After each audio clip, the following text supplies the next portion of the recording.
할렐루야. 우리 대림절 세 번째 주간 수요 찬양 예배 우리 마음과 뜻과 정성을 다해서 거룩하신 하나님께 올려드리겠습니다. 기도하겠습니다.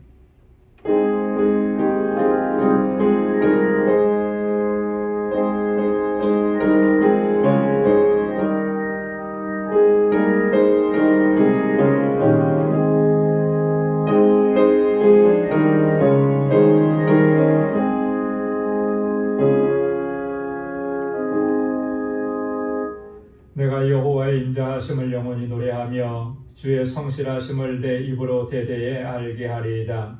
주께서 이르시되 내가 나의 택한 자와 언약을 맺으며 내 종 다윗에게 맹세하기를 내가 내 자손을 영원히 경고히 하며 내 위를 대대에 세우리라 하였다 하셨나이다. 여호와여, 주의 기사를 하늘이 찬양할 것이요 주의 성실도 거룩한 자의 회중에서 찬양하리이다. 아멘.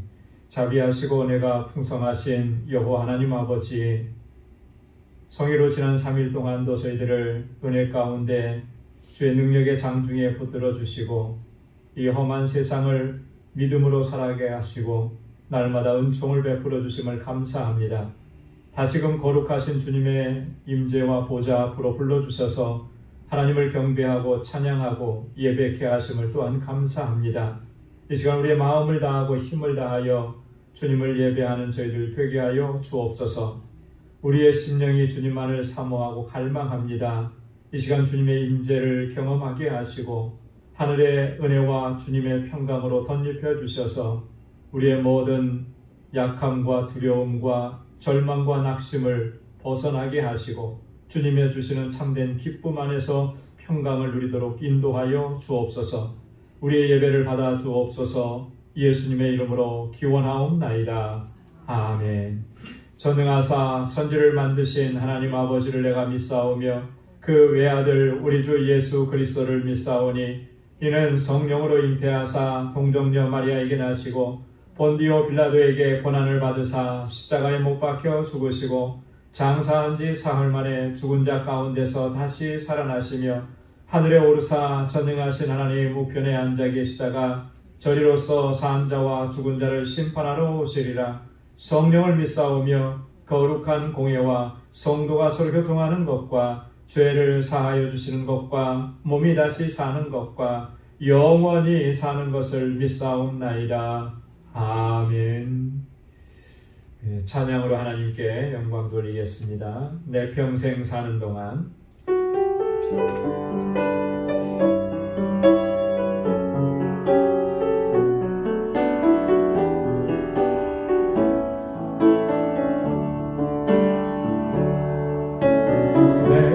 평생 사는 동안 주 찬양하리.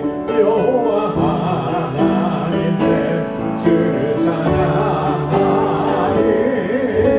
주님을 묵상하니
죄 없으신 주 예수를 구주로 믿었네.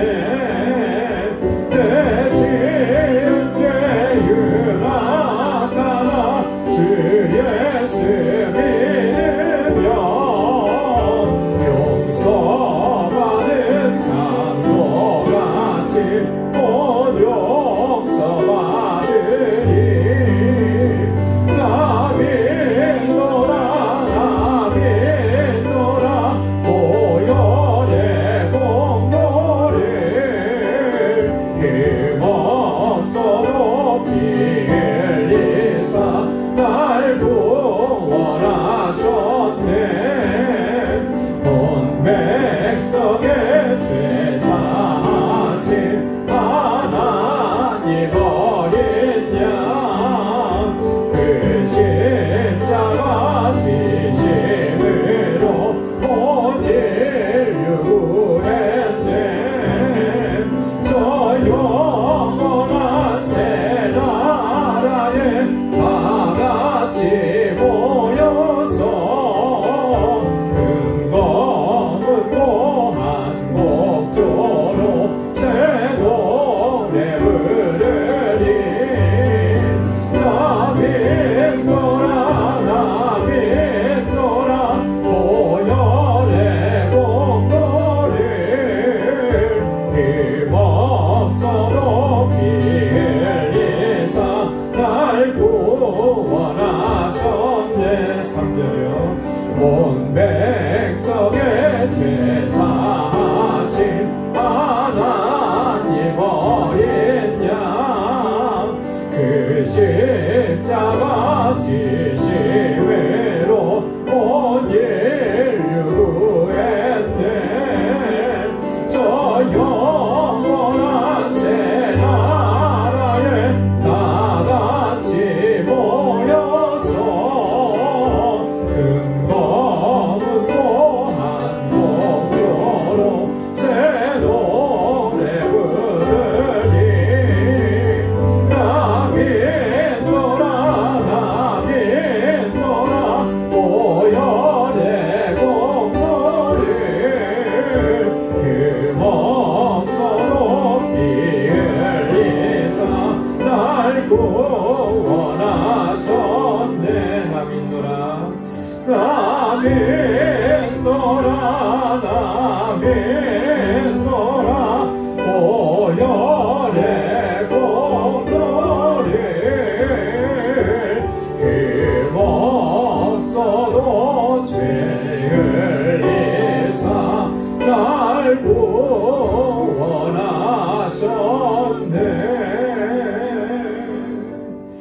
아멘. 고난 내 영혼 편히 쉴까.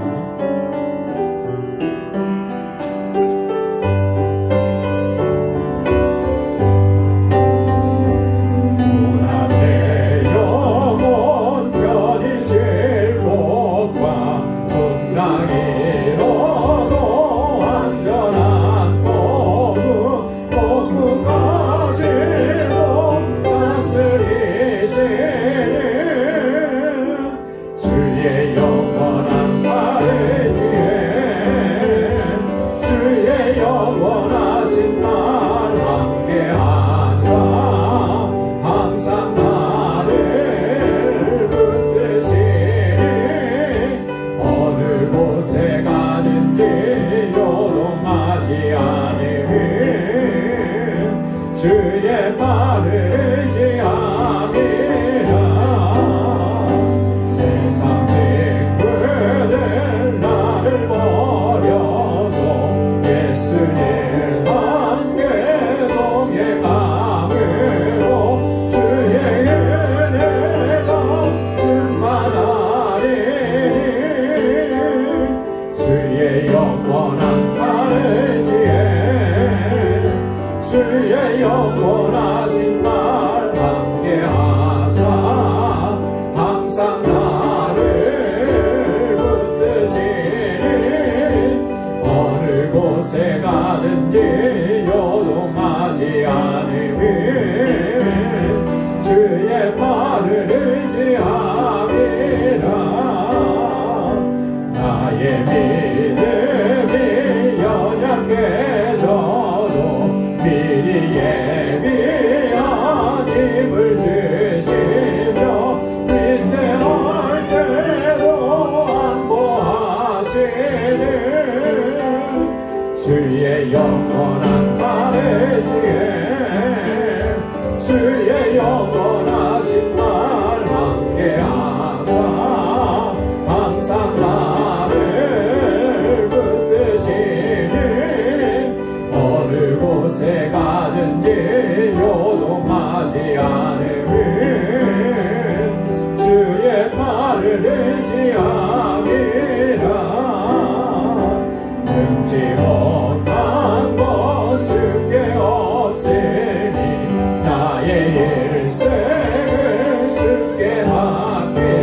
하는 삶이 되기를 소망합니다. 우리 이 시간 다같이 통성으로 함께 기도하겠습니다. 먼저 교회를 위해서 우리 교회가 믿음의 공동체로, 사랑의 공동체로 견고하게 서서 주님의 주신 사명을 잘 감당하게 하시고, 우리 모든 직분자들에게 하나님 은혜 주시고 저희가 충성된 종으로 설 수 있게 인도해 달라고 같이 기도해 주시고, 우리 사랑하는 자녀들, 또 이곳에서 자라나는 우리 주일학교와 유스그룹과 EM의 우리 사랑하는 자녀들을 위해서 함께 기도해 주시고, 특별히 유스그룹과 EM의 부흥을 위해서 함께 기도해 주시기 바랍니다. 우리 알라메다 방주교회를 위해서, 또 우리 선교사님들을 위해서, 세계 곳곳에서 복음을 증거하는 주의 종들을 위해서 같이 기도해 주시고, 우리 교우들을 위해서, 특별히 환우들과 우리 연로하신 어르신들을 위해서 같이 기도하겠습니다. 또 우리 조국 대한민국을 위해서, 우리가 살아가고 있는 이 땅을 위해서 오늘 이 시간 가지고 나온 우리의 간절한 기도의 제목, 우리 다 같이 통성으로 함께 기도하겠습니다.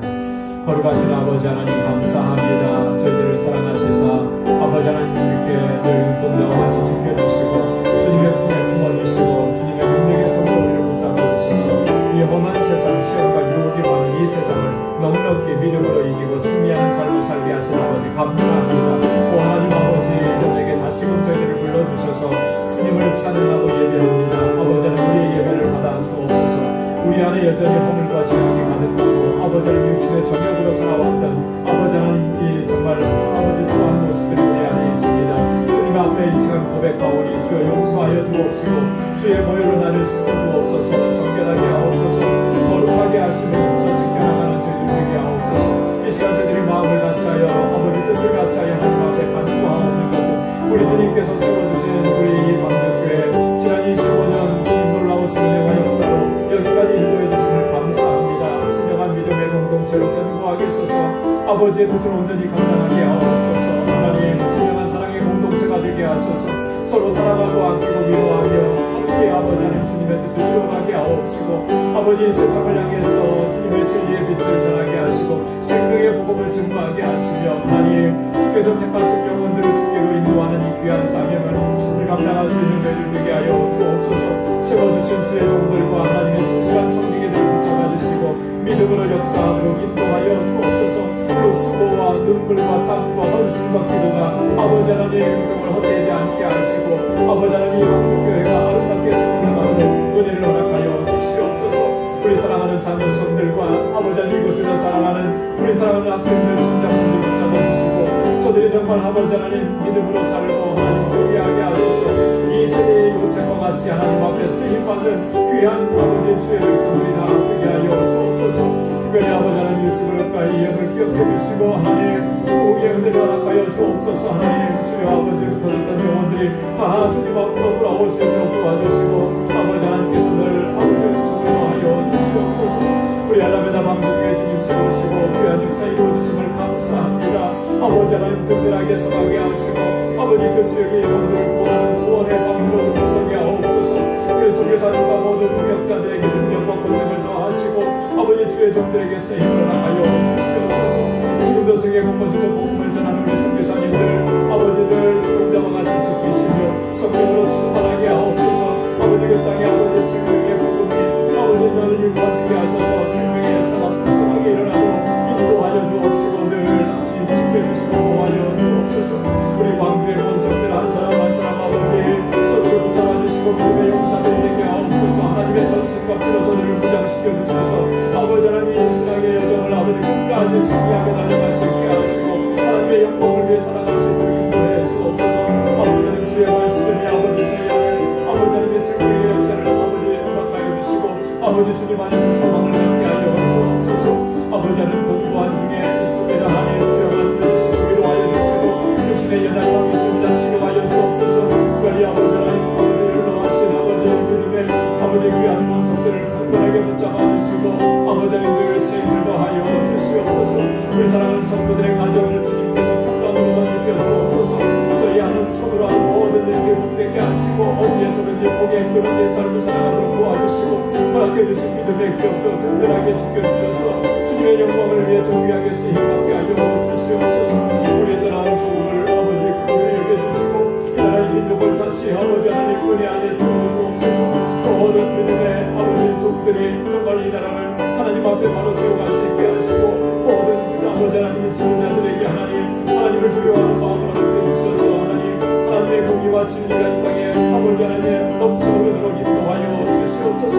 우리가 살고 있는 이 땅에도 하나님 긍휼을 베풀어 주시고 정말 아버지 정말 그곳에서 흩어져 있는 하나님의 사람들이 아버지 주의 뜻대로 행할 수 있도록 도와주시옵소서.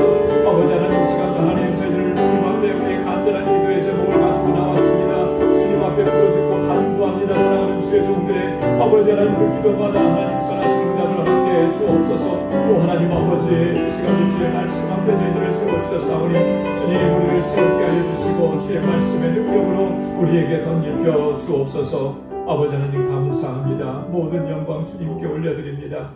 예수님의 이름으로 간절히 기도드리옵나이다. 아멘. 아멘. 오늘 이 시간 우리 함께 묵상할 하나님의 말씀입니다. 빌립보서 제2장 1절에서 14절, 11절까지 말씀. 빌립보서 제2장 1절에서 11절까지 말씀입니다. 우리 한 절씩 기도하겠습니다. 그러므로 그리스도 안에 무슨 권면이나 사랑의 무슨 위로나 성령의 무슨 교제나 긍휼이나 자비가 있거든 마음을 같이하여 같은 사랑을 가지고 뜻을 합하며 한 마음을 품어 아무 일에든지 다툼이나 허용으로 하지 말고 오직 겸손한 마음으로 각각 자기보다 남을 낮게 여기고 각각 자기 일을 돌아볼 뿐더러 또한 각각 다른 사람들의 일을 돌아보아 나의 기쁨을 충만케 하라. 너희 안에 이 마음을 품으라. 곧 그리스도 예수의 마음이니 그는 근본 하나님의 본체시나 하나님과 동등됨을 취할 것으로 여기지 아니하시고 오히려 자기를 비어 종의 형체를 가져 사람들과 같이 되었고 사람의 모양으로 나타나셨음에 자기를 낮추시고 죽기까지 복종하셨으니 곧 십자가에 죽으시니라. 이러므로 하나님이 그를 지극히 높여 모든 이름 위에 뛰어난 이름을 주사 하늘에 있는 자들과 땅에 있는 자들과 땅 아래에 있는 자들로 모든 무릎을 예수의 이름에 꿇게 하시고 다 함께요. 모든 입으로 예수 그리스도를 주라 시인하여 하나님 아버지께 영광을 돌리게 하셨느니라. 아멘. 너희 안에 이 마음을 품으라. 그리스도 예수의 마음이니 바울이 권고하고 있는 내용인데요. 오늘 함께 봉독한 그 본문의 말씀은 이렇게 두 부분으로 나눠볼 수가 있는데 먼저 1절부터 4절까지는 너희는 마음을 같이 하고 같은 사랑을 가지고 행하라 라고 하는 권고의 내용입니다. 그리고 5절부터 11절까지는 예수님의 마음을 품어야 한다. 그런 내용으로 예수님께서 이 땅에 오셔서 어떻게 오셨으면 어떻게 행하셨는지를 이제 우리가 본받아야 되는 그 모습을 우리에게 증거해 주죠. 오늘 이 시간에는 우리 1절부터 4절까지에 있는 말씀만 좀 먼저 살펴보려고 합니다. 바울이 빌립보 교회 성도들에게 어떤 권고와 권면을 하고 있는가라고 하는 거죠. 이런 권고와 권면이 있다라고 하는 것은 빌립보 교회가 참 잘하고 있기는 하지만 그럼에도 불구하고 또 아쉬운 점이 있다라고 하는 거예요.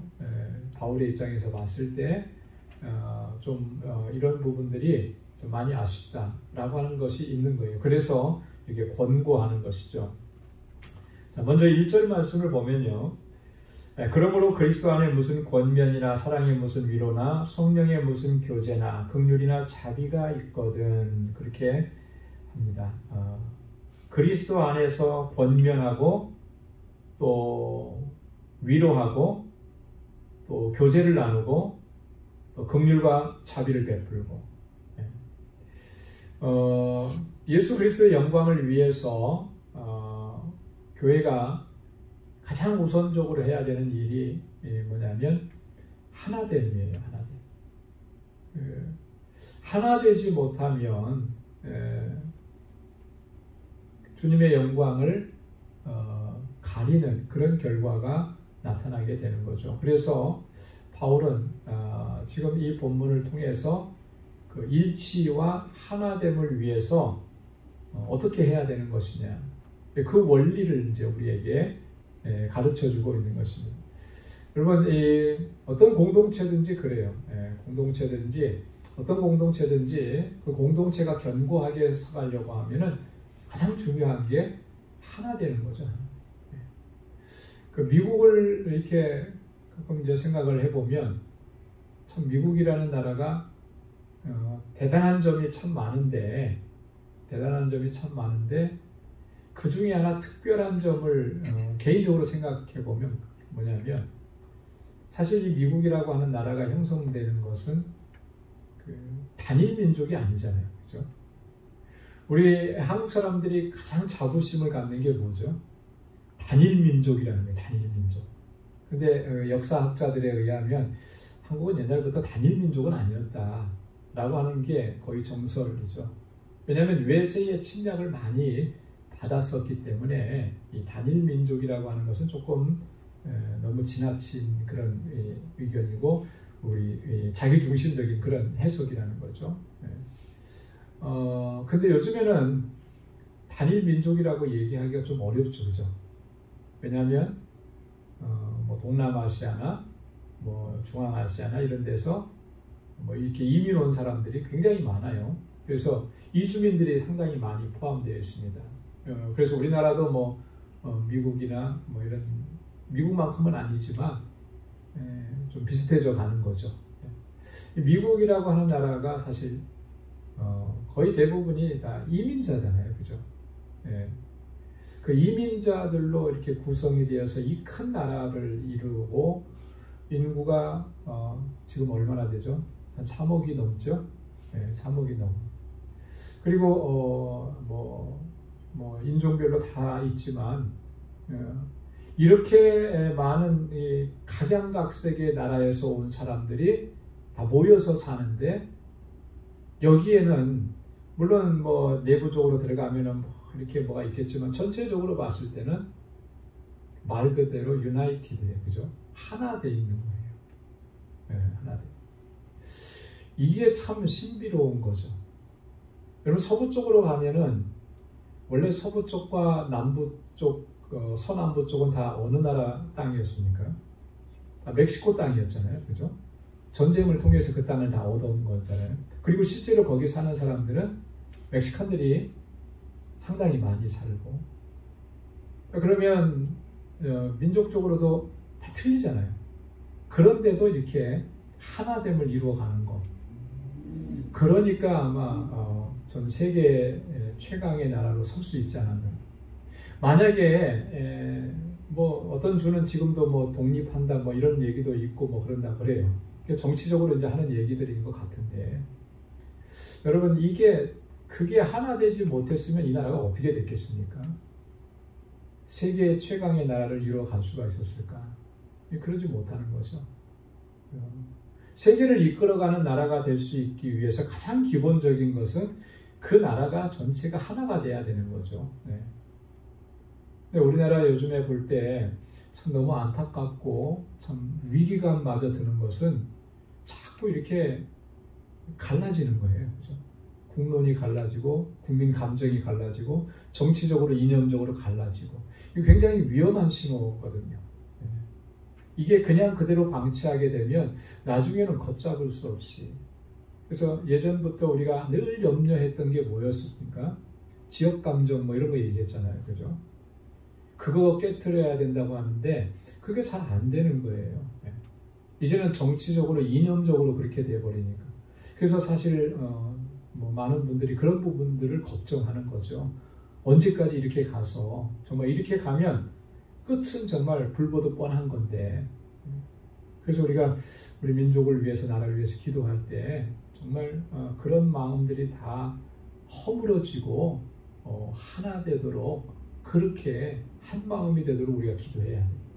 교회 공동체도 마찬가지입니다. 그룹이 생기고 파당이 생기고 그렇게 나누어지게 되면 이 교회 공동체가 든든하게 서가지도 못하고, 또 주님께서 맡겨주신 일들도 제대로 감당할 수가 없게 된다는. 바울은 이 빌립보 교회 안에서 사실 그런 모습을 좀 본 거예요. 다 잘하고 바울에게 기쁨이 되기도 했었지만 염려가 되는 부분도 있었다라고 하는 것이죠. 그래서 이런 권고를 하고 있는 것입니다. 그리스도 안에서 서로 권면하고라고 하는 거예요. 그리스도 안에서 권면하고. 여러분이 권면한다라고 하는 것은 하나님의 말씀으로 교훈하고 경고하기도 하고 또 때로는 위로하고 격려하기도 하는 거죠. 그래서 믿음이 연약하거나 어떤 시험에 든 성도들이 있다면 그를 그리스도 안에서 굳건하게 세워가는 그런 역할을 하는 것이 권면이라고 하는 거예요. 그죠? 이 성경에 보면 이 권면을 참 잘했던 사람이 있습니다. 위로하고 권면하는 일을 참 잘했던 사람, 그 사람이 사도행전에 나오는 바나바라고 하는 사람이죠. 그래서 바나바를 가리켜서 권위자라 그렇게 얘기를 했잖아요. 바나바는 권위자라고 하는 뜻입니다.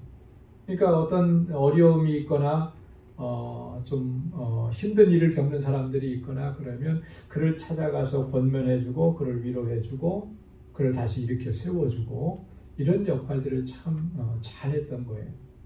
우리가 서로가 서로에 대해서 사실 그런 역할들을 잘 감당할 때에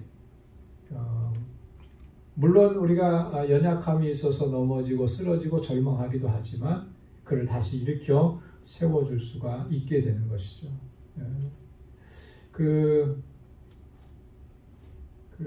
안수식 때나 임직식 때 보면 꼭 빠지지 않는 순서가 있어요. 그게 뭐냐면 권면 시간이에요. 권면. 안수 받으니까 축하하는 시간도 있어서 축사도 하는데 또 권면하는 시간도 있습니다.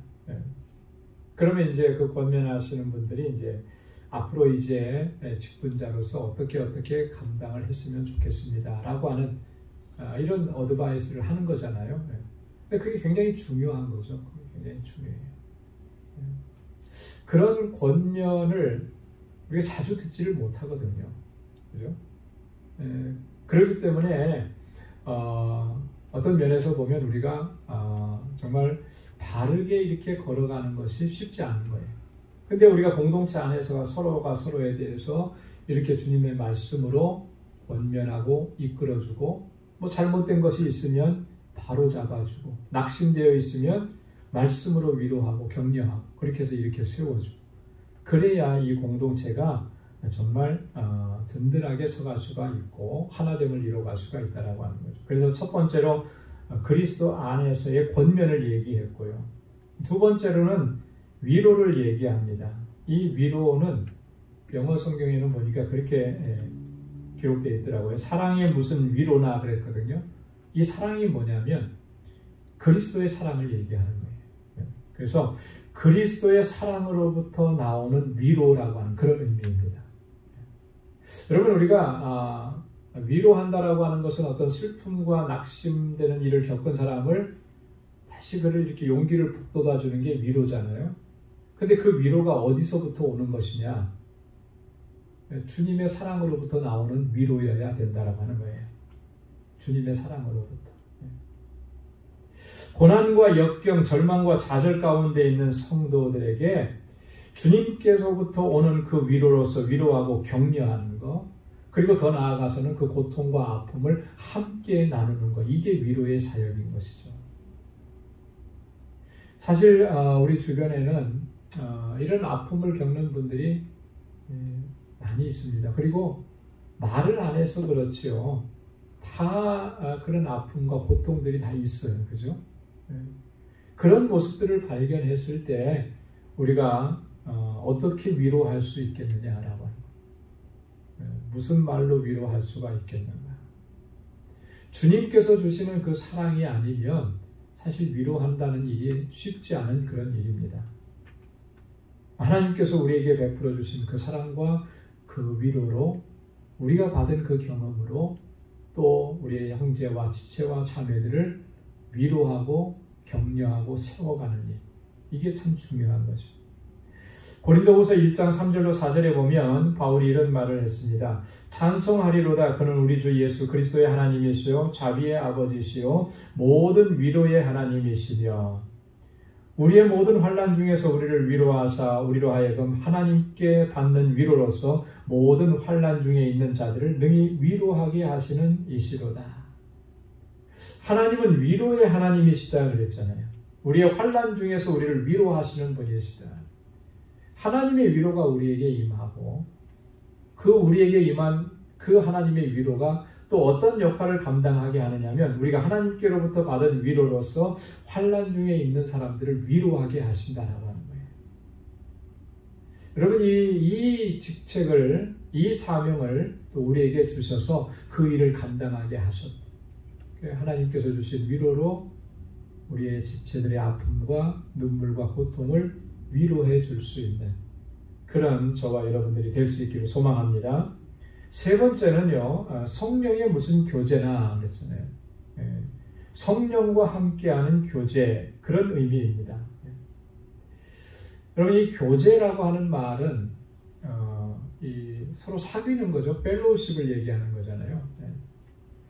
우리가 그리스도 안에서 서로 펠로우십이 중요한데 이 펠로우십을 보통은 그냥 어떻게 생각하냐면 서로 그냥 먹고 마시고 이야기 나누고 뭐 이런 것을 펠로우십이라고 얘기하는데 그렇게 생각하는 것은 좀 잘못된 생각인 거죠.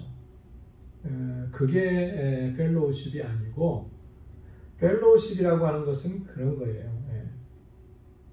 성령께서 우리와 함께 하시고 또 그래서 저 지체에게 필요한 무엇이 있는지 유익하게 하는 것이 무엇인지를 생각하고 또 그것을 협력하고 돕고 그렇게 해서 함께 세워져 가는 것. 이게 펠로우십인 거죠.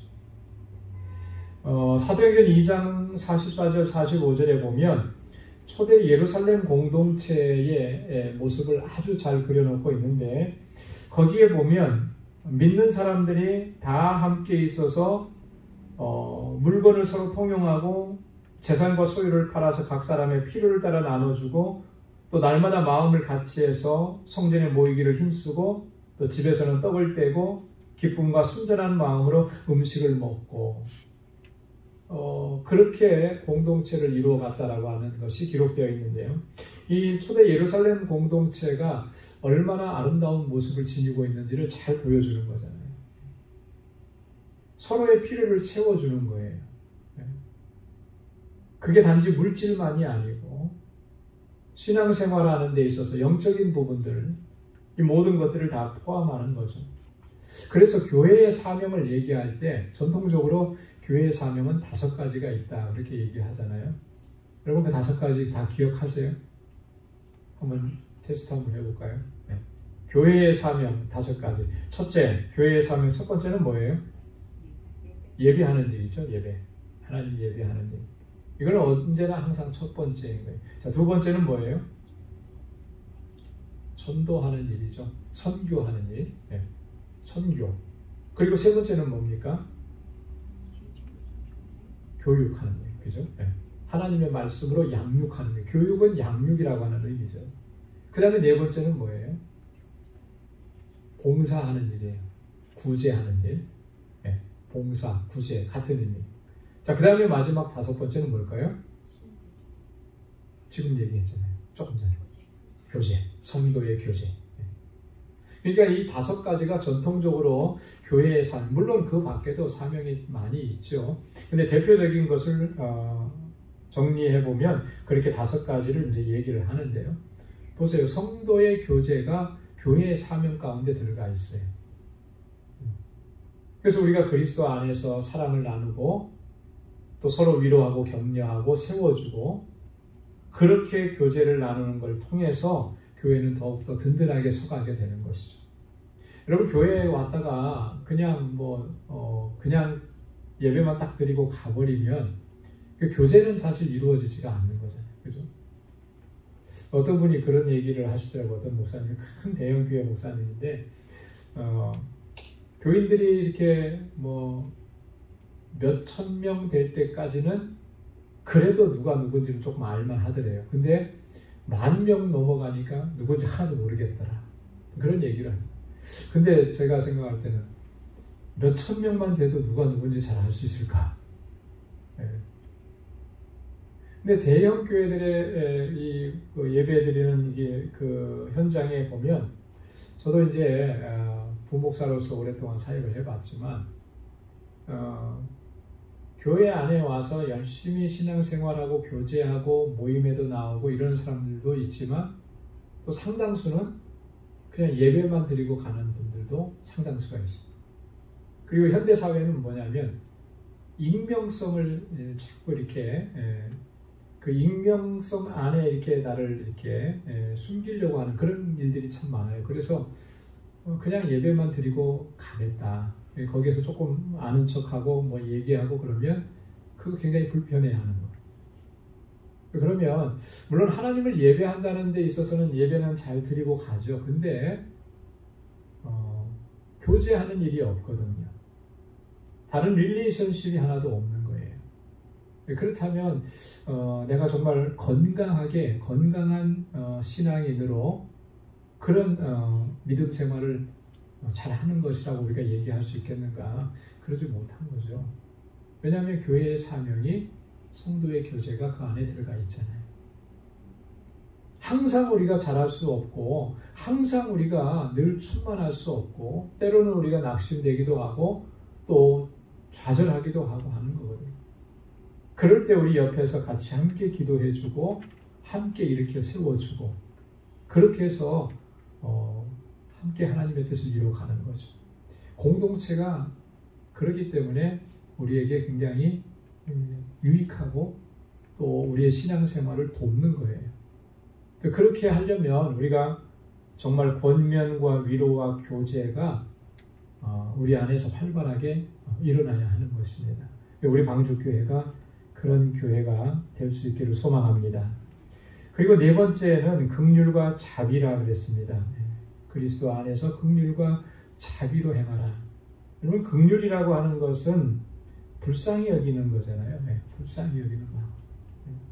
그리고 자비라고 하는 것은 그 불쌍히 여기는 마음에서 나오는 그런 구체적인 그런 행위들이에요. 그래서 주님이 품으셨던 마음이 바로 이 긍휼과 자비의 마음, 불쌍히 여기는 마음이 있었고 그 마음으로 끝나지 않고 어떻게 합니까? 그에게 다가가서 그를 어루만져주고, 그죠? 그의 필요한 부분들을 채워주고 행위로서 드러나는 거예요. 그게 긍휼과 자비. 상대방을 살펴주는 거죠. 상대방을 살펴주고 또 뭐가 필요한지를 또 뭐가 어려운지를 구체적으로 보는 거예요. 그냥 마음으로만 불쌍히 여기는 게 아니고 그 불쌍히 여기는 마음은 사람을 움직이는 겁니다. 그 사람을 향해서 가게 하는 거예요. 오늘 제가 좀 읽은 짤막한 글인데 상당히 좀 생각하게 하는 거가 있더라고요. 뭐냐면 군대에서 있었던 일이라 그래요. 어떤 소대장이 추운 전방에 서 있는데 군대 갓 들어온 이등병이 겨울에 찬물로 이렇게 세탁하는 모습을 보고 너무 이제 불쌍하니까 안 됐으니까 저기 취사병에게 가서 좀 따뜻한 물을 좀 달라 그래라. 그래서 그 따뜻한 물로 해라. 그러니까 소대장이 그 말을 해주고 하니까 얼마나 마음이 좋았겠어요. 얼른 쫓아가서 거기 그 취사장에 가서 자기 선임들에게 따뜻한 물 좀 달라 그래. 어떻게 됐겠습니까? 쫄병이 빠져가지고 군기가 빠졌다고 했고 되게 혼나고 왔다. 그 결국은 찬물로 그냥 한 거예요. 그냥 야단만 맞고. 자, 근데 그때 그 모습을 또 지나가는 중대장이 보고 똑같은 얘기를 한 거예요. 야, 이 추운데 어떻게 그렇게 맨손으로 찬물에 빨래하냐. 저기 취사병에게 가서 따뜻한 물 좀 달라 그래서 해라. 똑같은 말로 하고 간 거예요. 안타까우니까 그렇게 얘기했겠죠. 근데 이번에는 이 등병이 안 간 거예요. 왜요? 가면은 똑같은 일을 당하니까 그냥 참. 근데 그 옆에 이제 갔더니 보급과장인 그 선임하사가 지나가면서 그 모습을 보고 너무 안타깝게 생각. 이분이 지혜롭게 말합니다. 야, 너 가서 치사병한테 가서 내가 세수할 물이 필요하니까 따뜻한 물 달라 그래라. 그래 가서 이제 갔더니 얼른 내주더라는 거예요. 그 따뜻한 물 가지고 오니까 이 자기가 세수하려고 한 게 아니고 야, 물 얼마나 되지 않지만 이 물 섞어서 그래도 좀 물 좀 따뜻하게 데워서 그래 빨래해라. 그러고 갔다는 거예요.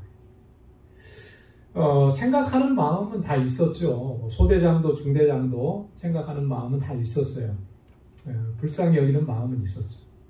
그런데 그것을 실제로 그 불쌍히 여기는 마음이 진짜 행동으로 되어지도록 한 것은 상대방을 배려해주고 더 구체적으로 생각해 준 것은 마지막에 있었던 그 선임하사라고 하는 거예요. 여러분, 이 긍휼과 자비라는 것은 사실 그런 거예요. 불쌍히 여기는 마음만 갖는 것이 아니라 그 마음이 행동으로 옮겨져서 저에게 필요한 것들을 채워주고 그리고 함께 그 고통을 나누고 이게 긍휼과 자비. 그래서 긍휼과 자비는 본래 하나님의 성품입니다. 그죠? 그 하나님의 성품인데 그 하나님의 성품을 하나님의 백성인 우리들에게 나누어 주신 거죠. 그래서 그 마음을 갖게 해주신 거예요. 우리가 그리스도 안에 있으면, 그리스도의 사랑 안에 있으면 주님의 마음을 우리가 품게 되어 있는 것이고 그 주님의 마음의 핵심적인 내용이 긍휼과 자비라는 것이죠. 그 긍휼과 자비로 행하라고 하는 것이 이 바울의 권고입니다. 그래서 이 네 가지는 정말 중요해요. 우리 공동체 안에서 우리가 어떻게 섬겨가야 하는지 꼭 기억할 수 있기를 바랍니다. 자, 두 번째 2절에 보면 계속해서 이어서 이렇게 얘기합니다. 마음을 같이하여 같은 사랑을 가지고 뜻을 합하며 한 마음을 품어라. 이렇게. 마음을 같이해라. 마음을 같이해라 그랬을 때 이 마음은 어떤 마음으로 하나가 되라는 것이겠습니까? 예수 그리스도의 마음과 생각을 품으라라고 하는 그런 얘기인 거죠. 여러분, 이 마음이 하나가 되는 것은요, 정말 거의 불가능할 정도로 힘듭니다. 왜냐하면 다 생각이 다르거든요. 그죠? 내 생각이 이러면 상대방의 생각은 저렇고 이게 다 달라요. 그걸 하나로 묶는다는 것은 여간 어렵지 않은 일입니다. 그죠? 너무 어려워. 거의 불가능에 가깝다고 해도 과언이 아닐 정도로. 자, 근데 이것이 한 마음을 같이 할 수 있는 것은 뭐냐면 그리스도의 마음과 그리스도의 생각을 품어야 그게 하나가 되는 거예요. 그래서 5절에도 보면 바울이 뭐라 그랬습니까? 너희 안에 이 마음을 품으라 곧 그리스도 예수의 마음. 주님의 마음을 품으면 그 마음과 뜻을 하나로 갈 수가 있어요. 그러나 주님의 마음을 품지 못하면 하나됨을 이루어갈 수가 없다라고 하는 거죠. 같은 사랑을 가지고 그랬습니다. 마음을 같이 해서 같은 사랑을 가지고. 이게 무슨 의미겠습니까? 같은 사랑. 사랑은 다 다를 텐데 어떻게 같은 사랑이라고 표현을 했을까? 두 가지 의미에서, 두 가지 측면에서 이렇게 얘기하는 거예요. 여기서 말하는 이 사랑이라고 하는 것은 이런 겁니다. 예수 그리스도께 받은 사랑. 여러분, 저나 여러분들이나 다 예수님께로부터 받은 그 사랑은 다른가요? 같은가요? 같은 사랑이잖아요. 그죠? 같은 주님의 사랑을 받은. 주님이 우리를 똑같이 사랑하신 거죠.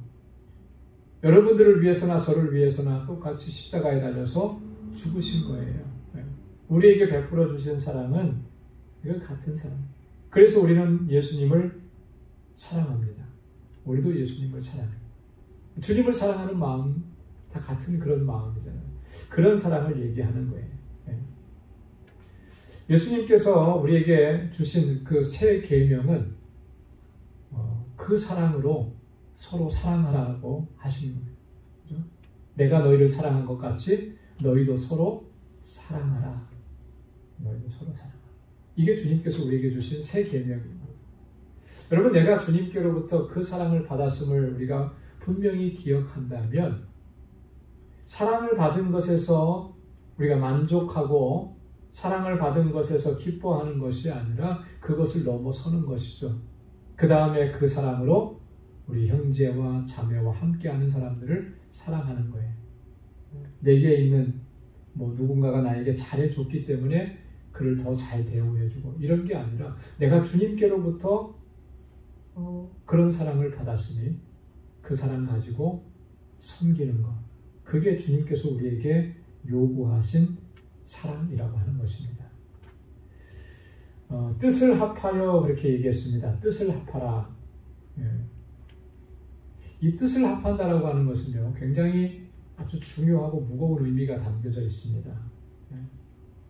이 안에는 우리가 그리스도를 위해서 우리의 생명을 드리고자 하는 그런 일치된 뜻을 얘기하는 거예요. 뜻을 합한다라고 하는 거. 그래서 우리가 뭐라 그러죠? 혈맹이라고 하는 말을 많이 쓰죠. 피로써 맺어진 그런 공동체, 약속 이런 겁니다.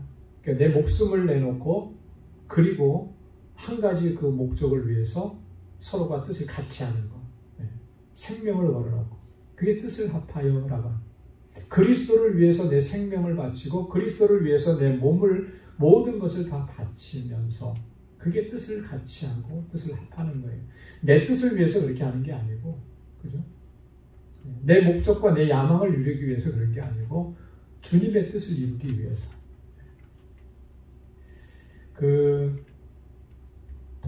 도원결의라는 그런 한자어가 있죠. 도원결의 들어보셨습니까?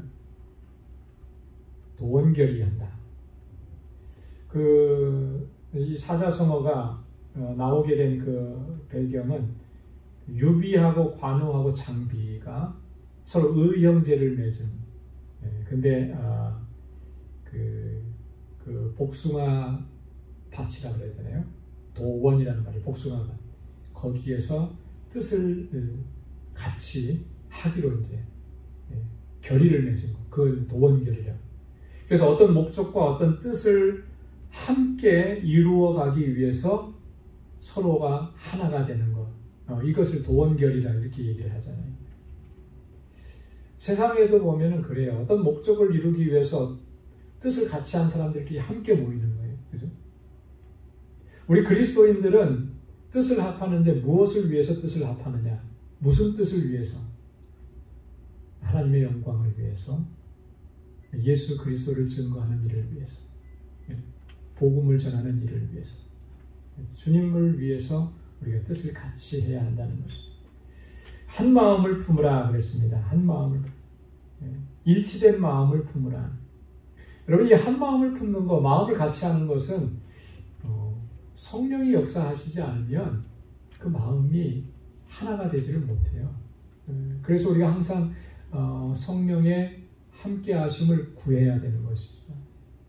여러분, 성령께서 우리 안에서 역사하시지 않으면 그 마음을 하나 되게 하는 일은 거의 불가능한 것입니다. 그래서 에스겔 11장 19절에도 보면 하나님께서 이렇게 말씀하십니다. 내가 그들에게 일치한 마음을 주고 그 속에 새 신을 주며 그 몸에서 굳은 마음을 제하고 부드러운 마음을 주어서 내 율례를 좇으며 내 규례를 지켜 행하게 하리니 그들은 내 백성이 되고 나는 그들의 하나님이 되리라.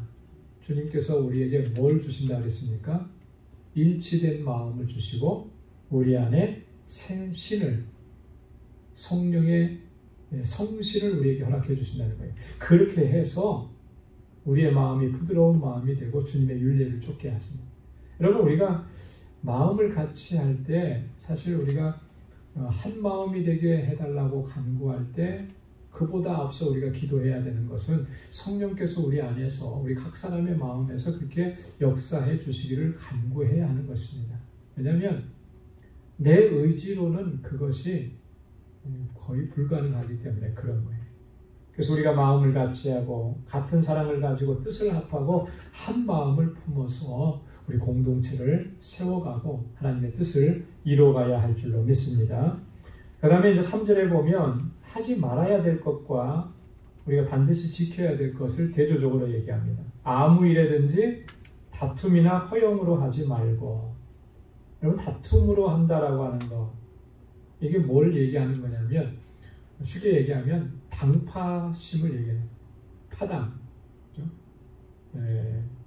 당파 싸움 뭐 이런 걸 얘기하는 거예요. 다툼으로.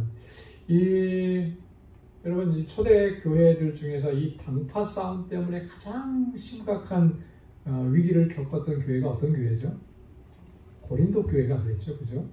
고린도전서 1장에 보면 이 고린도 교회는 최소한 4개의 파로 4분 5열되어 있었습니다. 게바파, 아볼로파, 그 다음에 또 누가 있어요? 바울파, 그리고 그리스도파.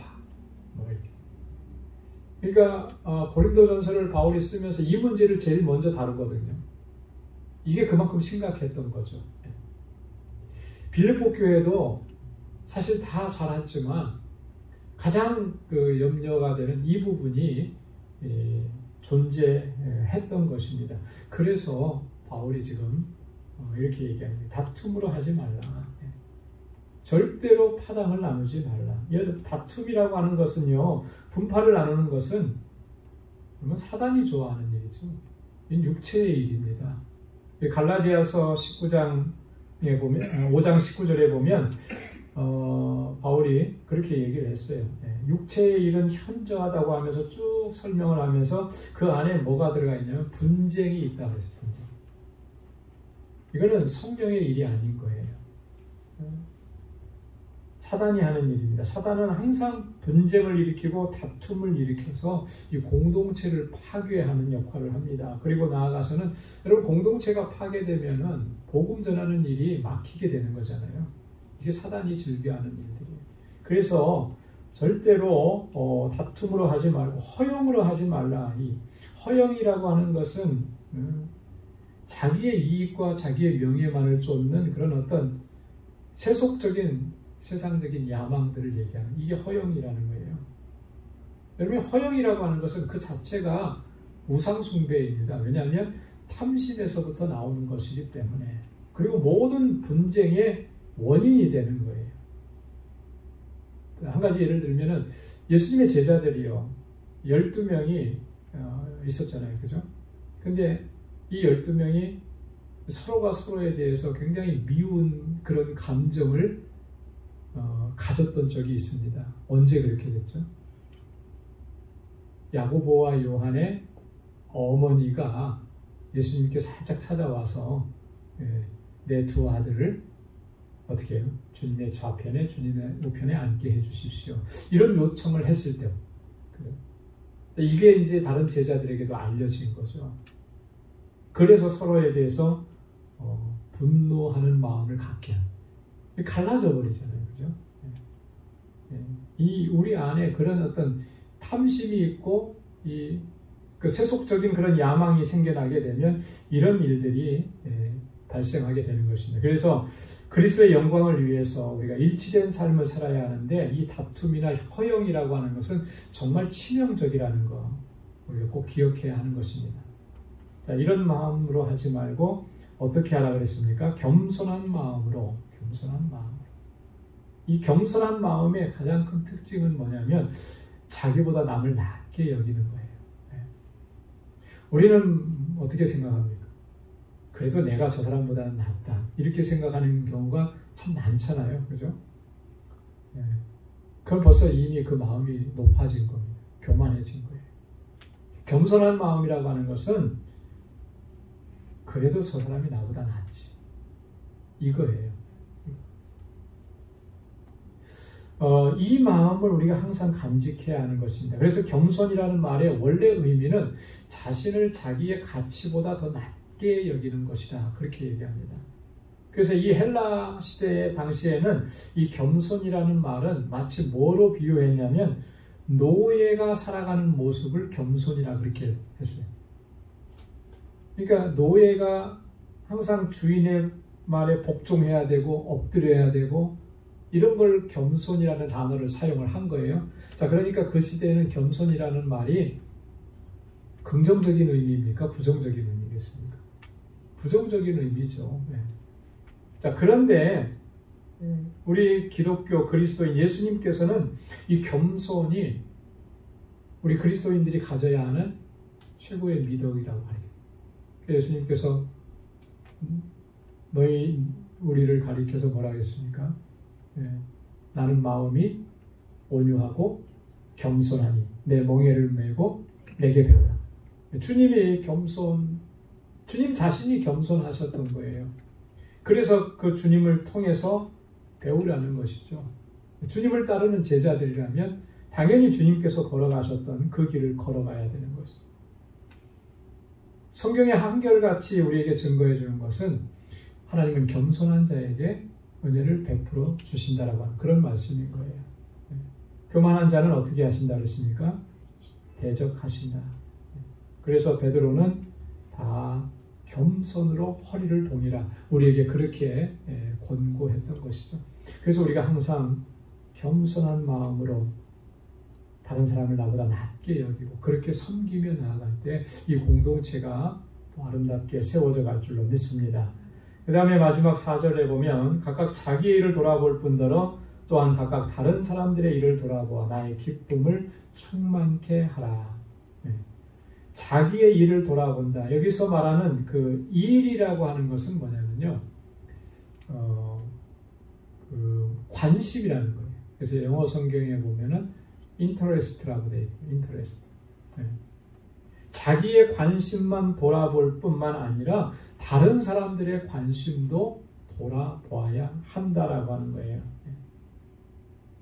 여러분, 우리가 사실 이 공동체 안에서 서로의 그 관심과 형편과 사정을 잘 돌아볼 수 있는, 살필 수 있는 그런 마음의 자세가 중요한 거예요. 나만 생각하고 내 길로만 올곧이 걸어가는 것이 아니라 나의 주변을 돌아보는 거죠. 이 사람의 필요가 무엇이고 이 사람의 관심이 무엇이고 이 사람이 지금 원하는 것이 무엇인지를 살필 수 있는 그런 믿음의 자세가 정말 중요한 것입니다. 그래서 거기에 그 필요한 것들을 또 채워주고 또 그렇게 하면서 함께 이렇게 걸어가게 되는 거죠. 그것을 지금 바울은 보기를 원한 거예요. 그래서 나의 기쁨이 충만케 하라 이렇게 권고하고 있는 것이죠. 여러분, 이 빌립보 교회가 사실 바울이 기뻐하고 감사하는 일들이 많았지만 염려하고 걱정하는 것도 많았다고 했잖아요. 그 왜 그러냐면 자기만을 생각하고 분파를 나누고 그리고 서로 이렇게 다투고 이런 일들이 있었거든요. 그 빌립보서 4장 2절에 보면 바울이 그래서 아주 심각한 어조로 권고했습니다. 내가 유오디아를 권하고 순두개를 권하노니 주 안에서 같은 마음을 품으라 이렇게 권합니다. 이 두 여인의 이 빌립보 교회 안에서 그 관계는 굉장히 심각할 정도로 교회를 힘들게 할 수 있는 그런 상황까지 이르렀던 것이죠. 그래서 두 사람에게 같은 마음을 품으라고 양쪽에 다 권하는 거예요. 이 두 여인은 그 교회의 리더 역할을 했던 사람들인데 그렇게 서로가 서로에서 이렇게 같은 마음을 품지 않아서 분쟁이 일어나고 하면 교회 공동체가 어려워집니다. 여러분, 그래서 바울이 그런 상황이 있기 때문에 이런 권고를 하면서 여러분들이 하나 되어야 합니다. 같은 마음을 품어야 됩니다. 그리고 자기의 관심뿐만 아니라 또 다른 사람들의 관심도 돌아봐야 합니다. 그렇게 해서 주님의 몸된 교회를 바르게 건강하게 세워가야 합니다. 이렇게 권고하는 겁니다. 오늘 우리들에게도 우리 교회에도 동일한 그런 권고의 말씀인 줄로 믿습니다. 그래서 우리 공동체를 또 건강한 하나님의 뜻을 이루어가는 공동체로 우리가 세워갈 수 있는 우리 모두가 될 수 있기를 주님의 이름으로 축원합니다. 기도하겠습니다. 하나님 아버지, 감사합니다. 오늘 이 저녁에 또 저희들을 사랑하셔서 하나님 예배하게 하시고 귀한 말씀을 또 들려주셔서 감사합니다. 우리가 지금 믿음의 길을 걸어가고 공동체 안에서 주님을 섬길 때 어떤 마음과 어떤 자세로 또 섬겨야 하는지를 또 바울의 교훈을 통해서 다시 한번 깨닫게 하셨사오니 하나님, 우리에게 은혜를 주셔서 아버지 주의 말씀과 주의 뜻대로 행할 수 있는 저희들 되게 하여 주옵소서. 마음과 뜻을 같이 할 수 있게 하시고 오직 하나님의 영광만을 구할 수 있도록 인도해 주옵소서. 그래서 하나님이 공동체가 믿음 안에서 견고하게 서서 하나님 주님 오시는 그날까지 하나님의 뜻을 잘 감당하기에 부족함이 없도록 인도하여 주옵시고, 우리 안에서 낙심되고 절망하고 시험드는 이 없고 주님의 위로와 주님의 주시는 사랑 안에서 다 회복되어서 주님의 영광을 위해서 귀하게 쓰임받는 주의 종들이 다 될 수 있도록 은혜 허락하여 주옵소서. 이제는 우리 주 예수 그리스도의 무한하신 은혜와 하나님 아버지의 크고 놀라우신 사랑과 성령의 위로 교통 충만하심의 역사가 마음과 뜻을 같이하여 하나님의 영광을 위해서 살아가기로 결단하는 우리 광주의 모든 믿음의 권속들과 또 저들의 가정과 직장 생업의 터전 위에 이제로부터 영원까지 함께 하시기를 간절히 축원하옵나이다. 아멘.